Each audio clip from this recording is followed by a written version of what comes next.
Alice. Hey. Hello. So, Hi. look at this. This is so cool.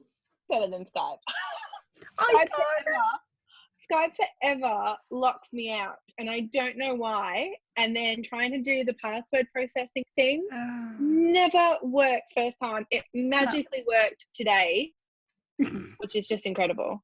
But Zoom is way better.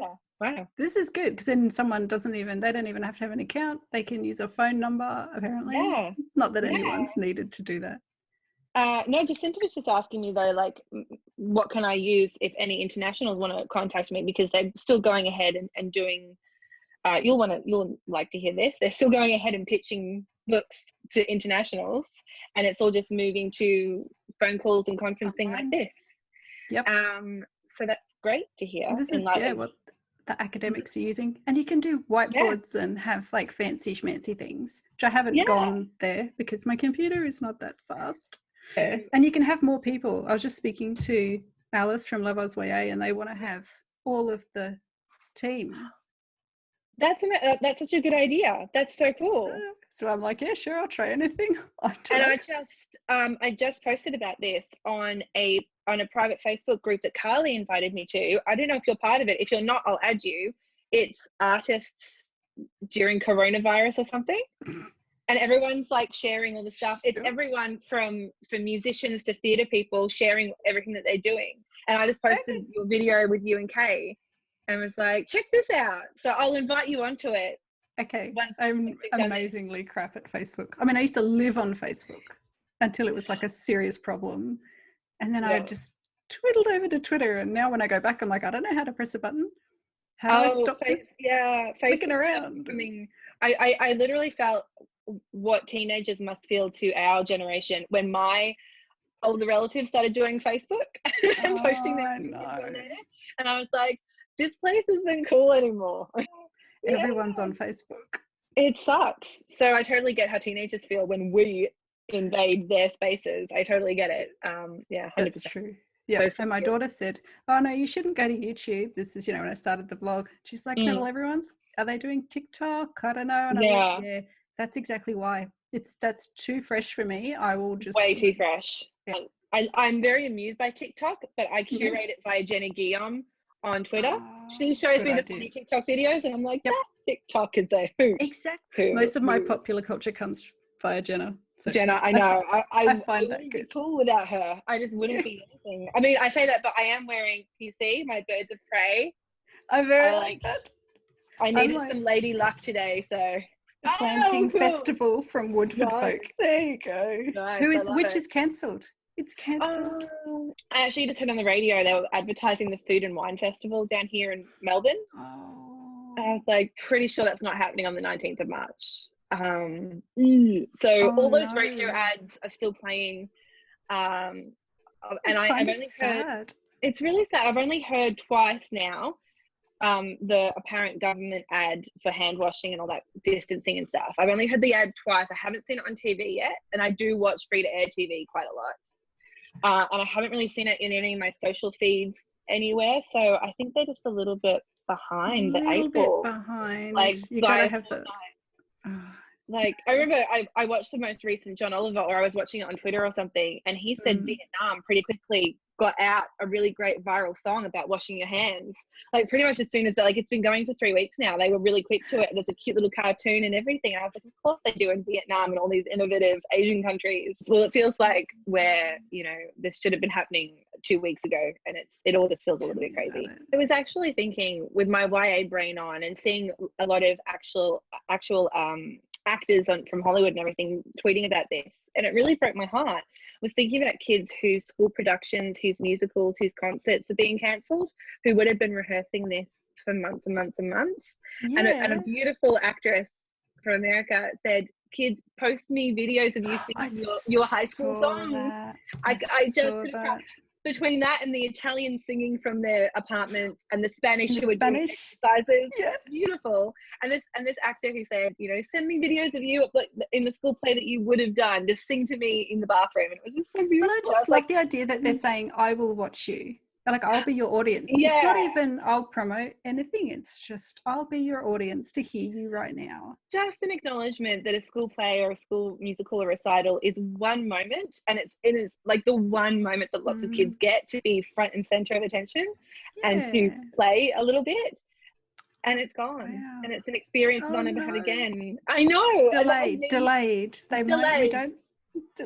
I'm working on this idea that things are postponed, and I might be living in a fairyland there, but that things, depending on how many months, how many things can you postpone? Because then the things that were in those months are affected because you've got to double up.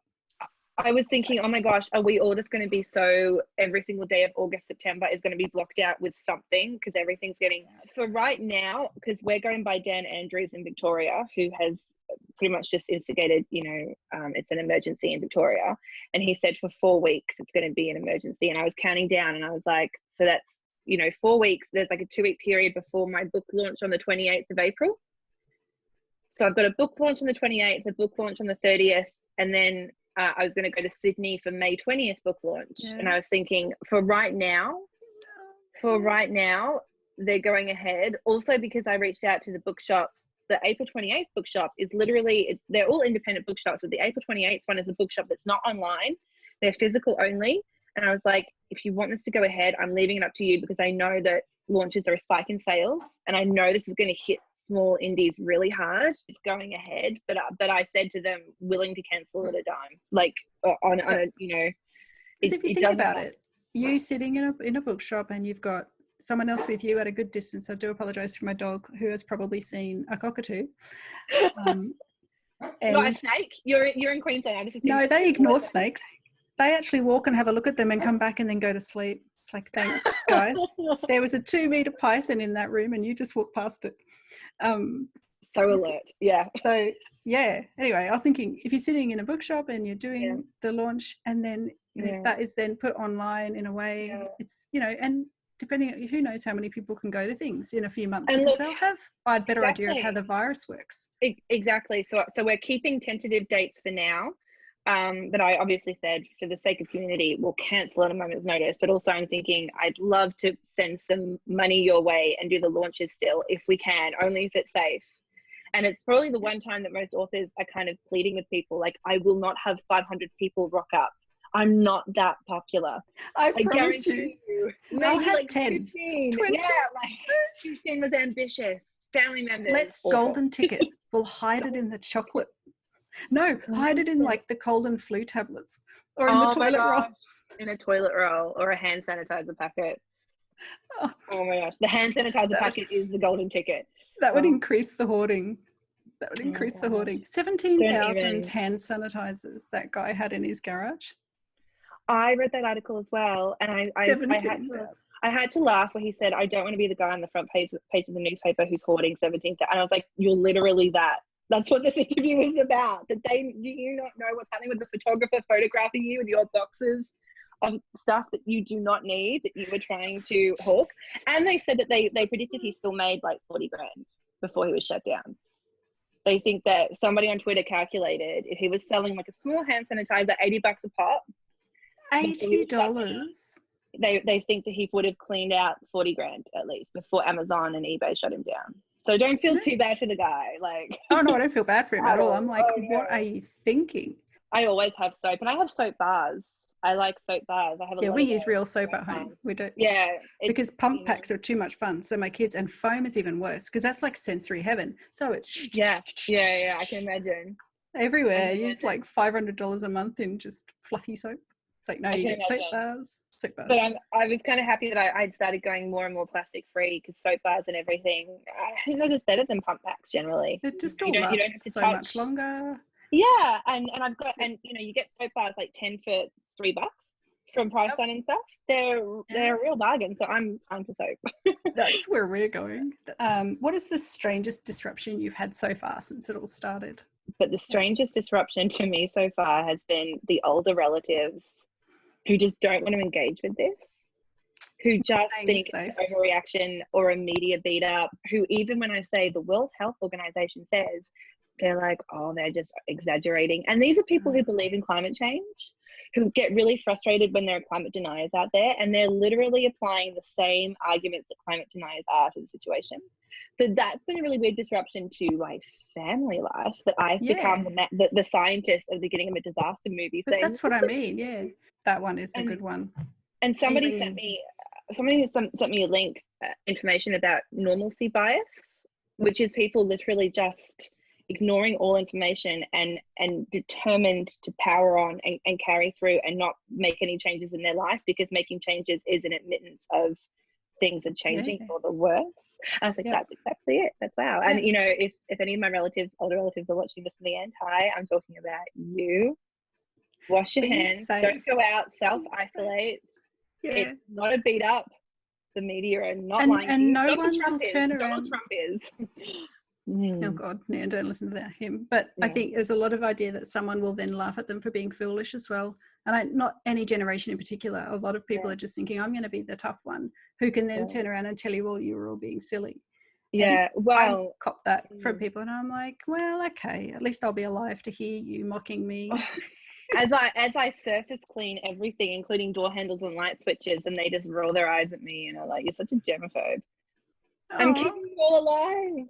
Yeah, have you seen the germs? Like, we don't want those germs. I know. So, and then the stuff that the UK are talking about, herd immunity and everything, is a whole other level of them being like, well, what if we just get exposed to it? And it'll be like measles. You get it once and then you're done. And you think, yeah, you do know that adults get measles.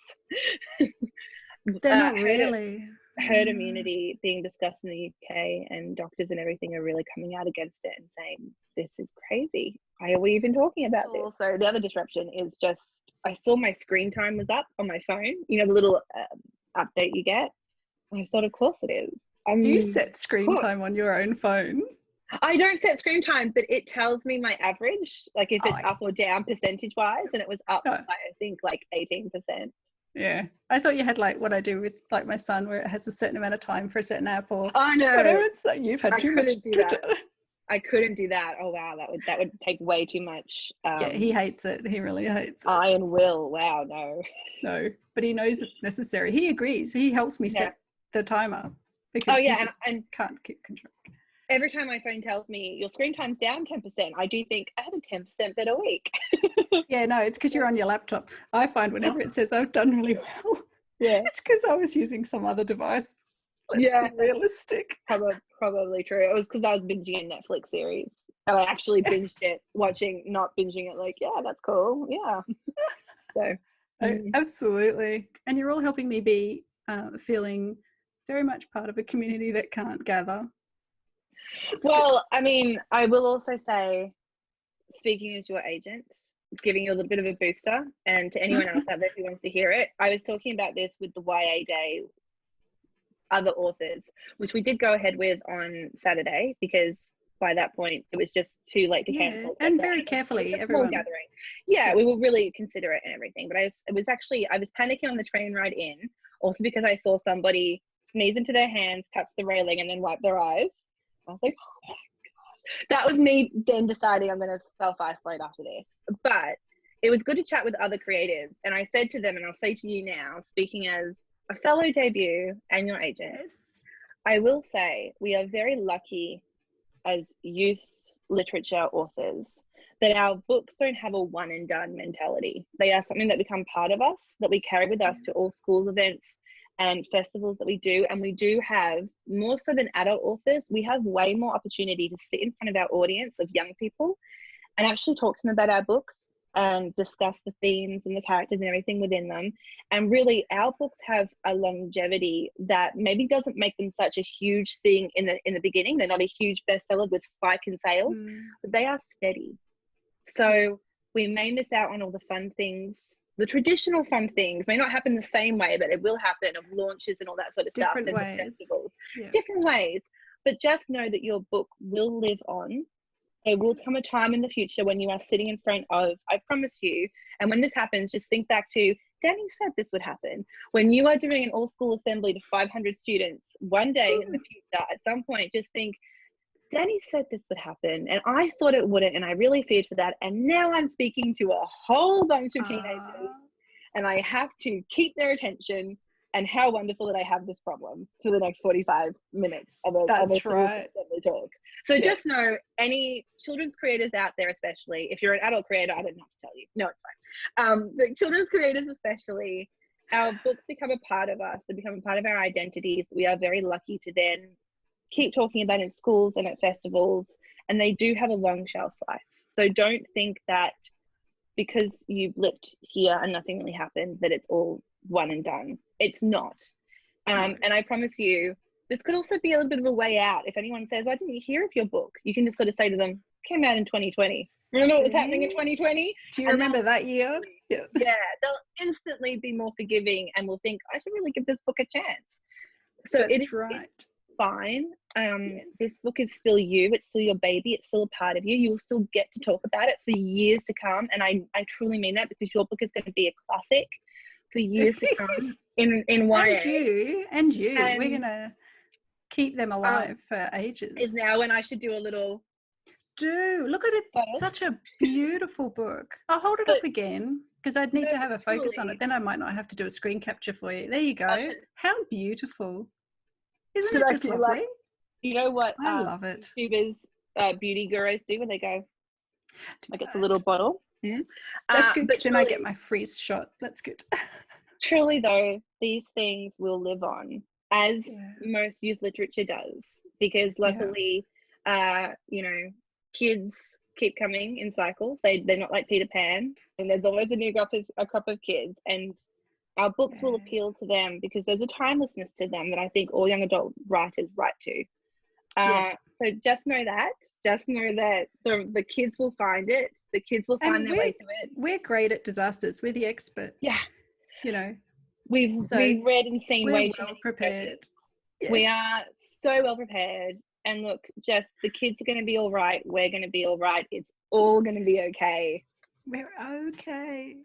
We're okay. Yeah. It's going to be okay. I feel very motivated now.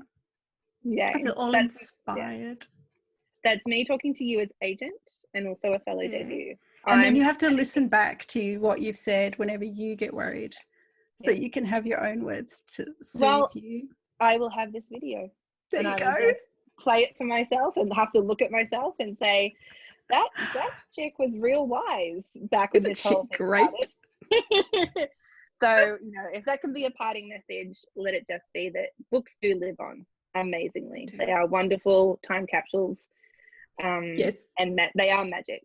They are magic. Okay? I think so. I agree completely. Okay. But thank you so much for coming on, and I hope we'll chat again soon. Bye.